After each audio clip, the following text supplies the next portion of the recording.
শিল্পী খালি খ্যাপা বাবা।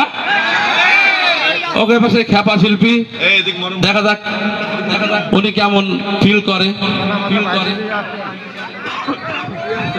হ্যালো হ্যালো, সবাই কেমন আছেন? তাই আজকে কিন্তু অনেক সুন্দর সুন্দর শিল্পী আছে, আজকে সবাই মজা করবেন। যাই হোক, যার দরবার এসেছি রফজুল শাহ, মনসুরিয়া শাহ, তার চরণে ভক্তি রাখি। এখানে যারা উপস্থিত আছেন তাদেরকে সবাইকে জানাচ্ছি সালাম, আসসালামু আলাইকুম। আপনার মাঝে একটি গান রাখছি, গানের ভিতরে যদি ভুল ত্রুটি হয় সবাই ক্ষমা দৃষ্টিতে দেখবেন।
আমার জীবন যাব দিলাম যার